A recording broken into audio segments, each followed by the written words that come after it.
I can't believe that we've come to this point. I'm sure you guys can't either, but you are in your final module.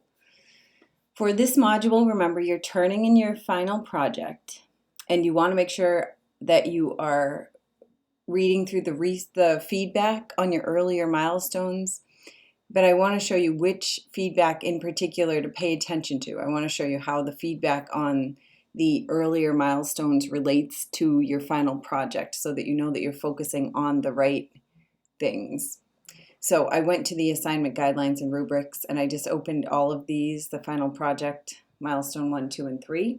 And I just want to show you how the critical elements on the final project, that's what I have here, relate to the critical elements on the earlier milestones. So I always scroll down to the critical elements like this table part. And so here, let's just go through them one by one. And remember, if you get confused or if you want to see this again, this is also in an announcement. So this first one, 01, relates to milestone 1, introduction existing knowledge. So pay attention to this critical element on your milestone 1. What feedback did I give you? And just remember that the one thing that's different about milestone 1 is when you guys wrote it, you only had 5 articles. But for the final project, remember you want to have all 10. Remember you added 2 more in discussion 3. So make sure that you have all of those. Another thing to pay attention to is in the discussion for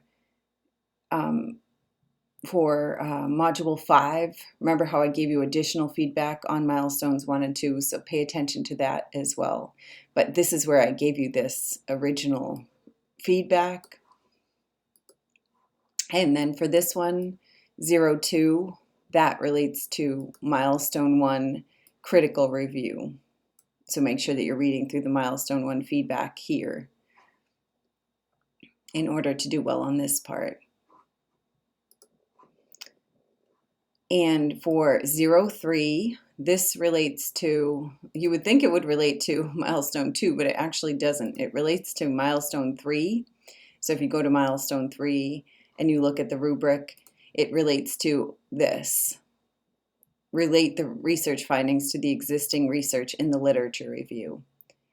So I'll just say that one again because that's kind of confusing. So this critical element 03 relates to milestone 3 analysis of findings.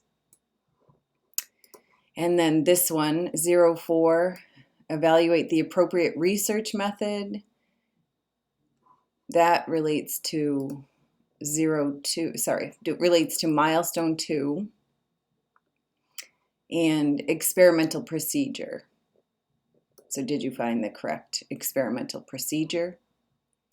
This next one is longer, like it's the longest one. It relates to the most critical elements on milestone 2.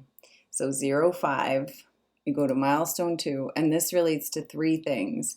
It relates to data collection, data analysis, and results and conclusions all together. So if you're looking at 05, you're talking about milestone 2, data collection, data analysis, and results and conclusions. And then for the last one, this is the ethical issues. So go to milestone 2 and look at your feedback for this, ethical treatment. I'm sighing, and I don't even have to do this. So that does seem like a lot. I'll put up a video. I think most of you guys know how to view my feedback by now, but just in case, I'll put up a video that explains how to view my feedback if you don't know how to view it. And then just remember that when you're talking about any of the critical elements that related to milestones 1 and 2, remember that I also gave you feedback when you guys did that PowerPoint. So if you did the PowerPoint, I gave you additional feedback on milestones 1 and 2. So don't forget to look at that because that's the most updated version of the feedback for milestones 1 and 2. Ooh, reach out if you have any questions. I know this is like anxiety provoking, but I'm here if you have any questions. And yeah, that's about it. Congratulations.